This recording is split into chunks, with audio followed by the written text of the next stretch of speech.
So we got Gene in here. The first thing I want to, it would be cool for you to do is, just you're a New York, you live in Oakland now, but you're a New York native. Indeed. And I'd like to hear about, how it was growing up in New York, where you grew up, like, how life was before you moved to Oakland. Word. Man, that's a deep question because I grew up in the Astoria projects. So it's in Queens, right on First Street, basically one end of Queens, technically, if that's First Street, right? And yeah, I just grew up in the projects and went to school around there, 126, LIC High School, 171. If you know about it, yeah, I mean, how deeper we want to go with this is like, as far as you want to go. Yeah, as far as I want to go. There you go. That's what's up. Cool. I mean, yeah, and the only reason why I'm like that is because there's like so many stories behind what happened there in my time frame. I started scootering. Scootering was an exit to what my environment was in the moment, and and the friends I was hanging out with. Scootering. Mm-hmm. We got to talk about that. All right, what do you mean it was an exit to your environment? Like, just like it was like tough growing up, so you had like an outlet to kind of spend your time and yeah. I mean, I only made it tough for myself, because at the end of the day, like I still had a home, I had clothes on my back, and I had a hot plate of food every day, and parents that loved me. But I made it hard on myself because of my surrounding and the friends I was hanging out with. And one day I was riding bikes and I seen a few of my homies from like kindergarten, but I recognize them because I always see them in the neighborhood. And one day there was all like three of my friends were on scooters, and I stopped my bike. I was like, what are you guys doing here? Like, what are you guys doing on scooters? And I was like, oh, we're just doing tricks. And one of them just busted out a tail whip, and I was like, whoa, like, all right, cool. And like I hung out with them that day, went home later that night. I was like, Dad, I need a scooter. He was like, all right, cool. Like, it was like, I don't know, $50 for a Razor scooter online. Showed up like a few days later. Was this before they were doing like the super like overbuilt handlebars and stuff? No, that was when they started, but they didn't have the overbuilt decks. So you know how on the Razor they have like the foldable mechanism? Yeah. Boom. So we would take that out and then go to the hardware store and get a bolt and a nut and just crank it down, so that way it just never moved again, so it could become a solid scooter. Yeah. And then at that time they was like making bars. People just putting tubes. You know how on the aluminum bars you could like take out the grips basically, or like the bar ends, whatever they're called. People would take that out and put a tube in there and then screw it in, and they would just have wider bars. So everybody was just like jig rigging it. I mean, nowadays you could just go to Target and buy a scooter, like what's considered a pro trick scooter.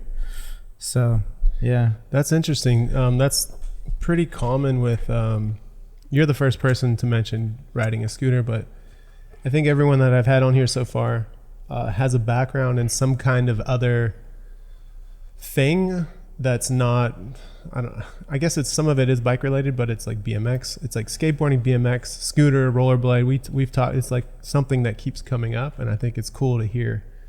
So you went from riding bikes to jumping on scooters. So how did you get back into riding bikes again? No. So you know what? Actually, yes. All right. So like, yeah, I rode bikes. That's the way my dad was. He just like bought me a bike, and that day specifically, I hit up my friend. I was just trying to ride around and just cruising around the neighborhood.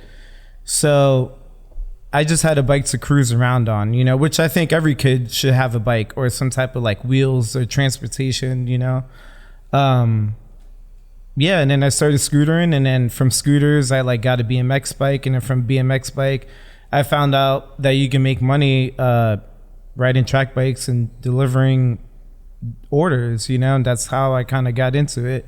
Was it food, like orders, like food delivery at first? No. So it was actually Street Kings was my first messenger job. So that's also came up in the show before. Yeah. and well, I want to give in deeper in that. Shout out to Fernando.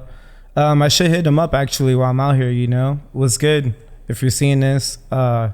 Someone sent this to Fernando. But yeah, so what happened was that I was in Hawaii on vacation.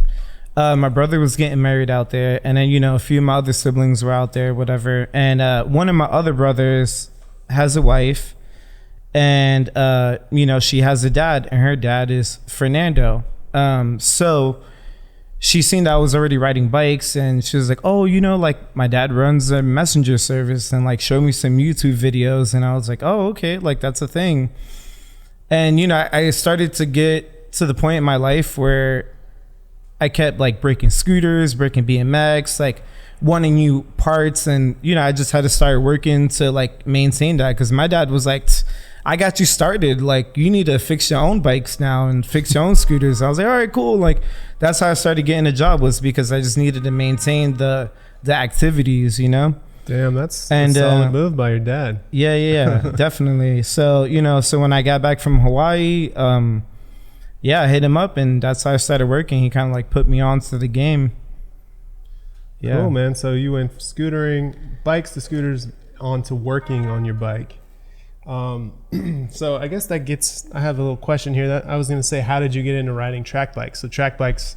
Oh, track bikes was from day one. Day one, you jumped on a track bike straight up. Yeah. So what happened was that I had a homie, you know, that had a track bike, and I was like, what's good? You know, what's that bike about? Like, I was in front of school. I was on my way to school, actually, the high school that I was going to.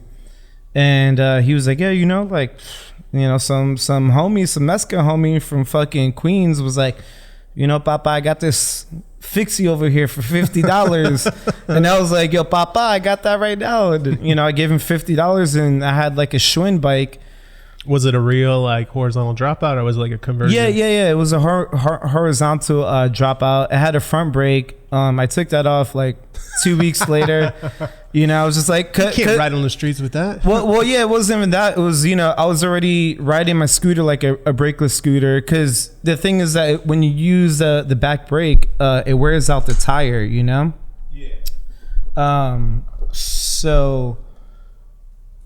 So anyway, so then, you know, I was riding out like a brakeless thing, and then the BMX bike was brakeless, so it was automatic that like the fixie didn't need brakes, because I knew how to tread shred already, you know? Yeah, from exactly. a BMX bike. Yeah, exactly. Those skills definitely transfer over. Yeah. So, yeah, and the C post was seized in it, but otherwise it rode pretty well. Actually, it's crazy that the C post was seized in it, because I didn't notice it till like way later.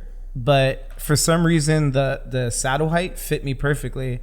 Or maybe I adjusted it in the beginning and then just rode it like that forever until it got seized and whatever. But yeah, so cool, that was my thing. When I first moved to New York, I lived in San Francisco, and Gene now lives in the Bay Area. When I first moved to New York, I believe that we moved across country at the same time. Mm-hmm. So we didn't meet in the Bay Area really until later.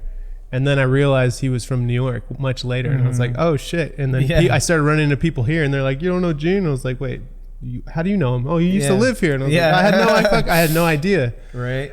So tell me about moving to San Francisco, and like what made you make the move, you know? Well, first of all, it is a beautiful city. You know, that is like definitely considered home, and I plan on being there for a while longer, or if anything, it's like always going to be that city that I'm gonna go back to. But yeah, I don't know, the transition was interesting, you know, like going back to like the beginning. What happened was that again, you know, my environment was here and it was what it was, and I kind of just bought a one-way ticket to SF without even knowing anybody or hitting up anybody. And I mean, I've been wanting to go to California for a while, but I was like talking to my homie, and he was moving back and forth from like LA to New York. Shout out to Johnny Davis. And Johnny Davis. Yeah, if you know, he's making you know that thing work out there. Yeah, exactly. And that's my homie. And you know, he was like, oh, he was just putting me on. And I was like, all right, cool. But the reason why I didn't choose LA was because I was already doing messenger work, and I heard there was work in SF. So bought my one-way ticket. I had 1 month to save up for it, move out there. If you know where the New Mission movie theater is at, when I moved out there, there was, you know where it's at. It's no longer it's like Alamo Draft House now, right? Exactly. Yeah. Super dope. Yeah, so they were renovating it, and it was Scaffoldton. So I pulled up to SF where I'm doing any research, and like I got out of the airport, built my bike, rode to downtown, dropped all my stuff in a storage unit, and started riding around. And the first thing I started noticing was I can't just sleep anywhere because there's homeless people everywhere, and I can't be. This spot's taken. Yo, for real. And I couldn't be on the ground level because I was like, I like came out here with valuables on me, and like I got a messenger bag. I got like, I got clean clothes on me at least. So first thing I thought about is I need to be somewhere high up where they won't be at. Yeah. And they were renovating the New Mission movie theater, and I climbed up the scaffolding. That's why I slept at for the first week. Damn, and then, Damn, that's fucking ballsy. That's sick. It wasn't cold up there? It was mad cold, bro. Yo, so the tell cold me, in SF and oh my God. All right. Check it. So I didn't do any research, and I recommend that everybody does research. I lived and learned, and I was like, oh, it's California, so it's gonna be mad hot. But I looked at the weather like the week of me leaving, and I was like, shit, it's raining. Like I should bring rain gear. Behind rain gear, you kind of bring like warmer clothes, like like long Under Armour long sleeves, because you put it under the rain jacket. So I brought a bunch of warm stuff for that, and I pulled up, and it was hella cold, bro. Like I put on all my layers and put the bag over my head, and slept in it like that for like a week. And so I found the spot in Daly City. Damn, you made it work. Made it happen. So we bring to a close the story of rigid control through the unceasing research and the highest quality.